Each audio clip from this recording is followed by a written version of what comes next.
इस बेडरूम में ट्रेडिशनल तरीके से बिस्तर को हमेशा बीच में रखा जाता है, जिससे बच्चों की पढ़ाई की मेज के लिए कोई जगह नहीं बचती और सामान रखने की जगह भी कम होती है। किताबें और खिलौने हर तरफ बिखरे रहते हैं। खासकर जब दोस्तों को घर बुलाया जाता है तो साथ में पढ़ाई करने के लिए जगह तक नहीं होती। अपनी बेटी की तकलीफ को देखते हुए उसके पिता ने साफ करके फिर से सजाने का फैसला किया। दीवार के साथ छोटे छोटे अलमारी नुमा दराज लगाए गए, जिनमें बच्चे की किताबें रखा जा सके। लकड़ी के बॉक्स को पीठ का सहारा बनाकर उसमें वो किताबें रखी गईं जो अक्सर नहीं पढ़ी जाती। इन पर गद्दे रखकर इसे छोटे सोफे जैसा बना दिया गया। ऊपर दीवार पर एक छोटी बुक शेल्फ बनाई गई, जिसमें बच्चे की सभी किताबें व्यवस्थित रूप से रखी गईं। फिर एक पढ़ाई की मेज लगाई गई ताकि दोस्तों के साथ आराम से पढ़ाई की जा सके। बिस्तर को फर्श से थोड़ा ऊंचा बनाने के लिए स्क्वायर स्टील का इस्तेमाल किया गया। इसे चारों ओर वुडन पैनल से ढका गया और ऊपर की ओर एक स्लाइडिंग कवर प्लेट लगाई गई ताकि सीजनल और कम उपयोग में आने वाले सामान को उसमें रखा जा सके। इसके ऊपर एक गद्दा रखा गया। दीवार के साथ एक सॉफ्ट बैकिंग लगाई गई। पर्दों को खिड़की के अंदर की ओर लगाया गया। बिस्तर की जगह तय कर ली गई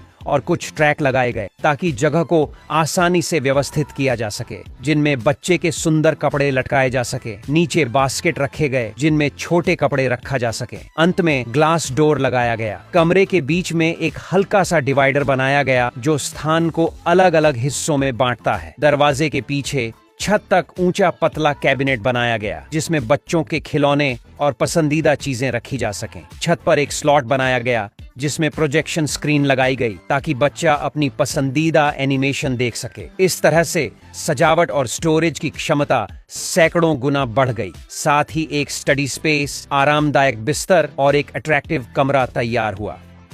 पति जी अपनी रिक्शा पर चढ़कर 2 बच्चों के लिए 2 बेड खरीद लाए। बीच में एक बेड साइड टेबल रखी तो सारा स्पेस खत्म हो गया। बच्चे रोज बस सोने के लिए ही कमरे का इस्तेमाल करते हैं, इसलिए पति पत्नी ने मिलकर इस कमरे का नया डिजाइन तैयार किया। पहला काम, दीवार के सहारे बेड फ्रेम को वेल्ड करके फ्लोटिंग बेड बनाया। नीचे बेड फ्रेम को मल्टी लेयर डिजाइन दिया गया जिससे ऊपर नीचे बेड का लुक तैयार हो। दीवार के किनारों में 2 छोटे छेद करके बिल्ट इन शेल्फ बनाई गई जो बेड साइड टेबल का काम कर सकती है। खिड़की के पास स्टेप्स का डिजाइन बनाया गया जिसमें ड्रॉअर लगाए गए। इनका इस्तेमाल स्नैक्स और खिलौनों को रखने के लिए किया जा सकता है। बेड के नीचे एक छोटा वॉक इन क्लोजेट बनाया। अंदर की तरफ शेल्फ लगाई गई और बाहर की तरफ हैंगर के लिए जगह बनाई गई ताकि बच्चों के कपड़े आसानी से देखे और निकाले जा सकें। नीचे कुछ बड़े ड्रॉअर भी जोड़े गए जिनमें बच्चों के अंडरवियर और मोजे व्यवस्थित तरीके से रखे जा सकते हैं। दरवाजे के दोनों किनारों पर वर्टिकल वार्डरोब बनाए गए जिसमें बच्चों के बचपन से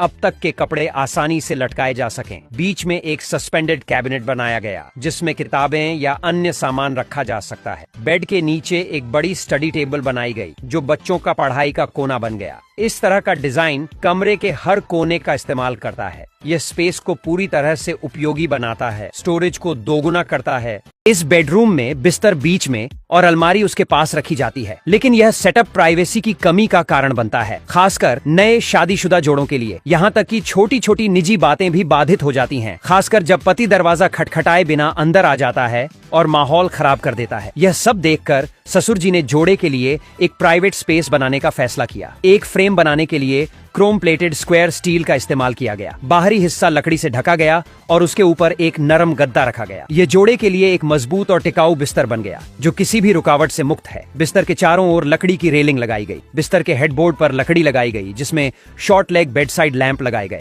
इसे हल्के रंग के दीवार के पेंट के साथ जोड़ा गया। दाईं ओर एक फ्लोटिंग वैनिटी टेबल लगाई गई जो पत्नी की सुंदरता को निखारने के लिए परफेक्ट स्पेस बनाती है। 2 लकड़ी के बॉक्स जोड़े गए जिनका इस्तेमाल सीढ़ियों के रूप में किया गया। ऊपरी ड्रॉअर में शादी का दहेज रखा जा सकता है, जबकि निचले ड्रॉअर में पत्नी के गहने रखे जा सकते हैं। दूसरी तरफ एक फर्श से छत तक की अलमारी लगाई गई। ऊपरी हिस्से में कंबल रखे जाते हैं, जबकि निचले हिस्से में पत्नी के खूबसूरत कपड़ों को टांगने की जगह दी गई है। इसमें 2 बड़े ड्रॉअर बनाए गए, एक में अंडरगारमेंट्स और दूसरे में पति के टाई और अन्य व्यक्तिगत कपड़े। पास में एक डिस्प्ले कैबिनेट बनाया गया जिसमें पत्नी के सभी बैग रखे जा सकते हैं। इसके नीचे एक पुल आउट कैबिनेट बनाया गया जिसमें कम इस्तेमाल होने वाली चीजें रखी जा सकती हैं। अलमारी के कोने को डायमंड कैबिनेट से जोड़ा गया जिसमें 360 डिग्री घूमने वाला हैंगर रखा गया है ताकि कपड़ों को आसानी से लिया जा सके। बिस्तर के नीचे का हिस्सा एक वार्डरोब के रूप में बंद कर दिया गया। इसके नीचे 2 मोबाइल वार्डरोब हैंगर लगाए गए जिन्हें खींचकर बाहर निकाला जा सकता है। बाहर 2 मूवेबल बुक शेल्फ्स बनाई गईं जो उन किताबों से भरी हुई थीं। लकड़ी के पैनलिंग से एक आर्च डिजाइन वाला दरवाजा बनाया गया जिसमें सेंसर लाइट लगाई गई। खिड़की के पास एक फ्लोटिंग डेस्क बनाई गई जहां कंप्यूटर रखा जा सकता है। यह एक छोटा ऑफिस स्पेस बन गया जहां पति देर रात तक काम कर सकता है और अपने परिवार का खर्च चला सकता है। इस तरह यह बेडरूम डिजाइन न केवल प्रैक्टिकल और पूरी तरह से प्राइवेट है बल्कि हर स्पेस को अलग और व्यवस्थित करता है।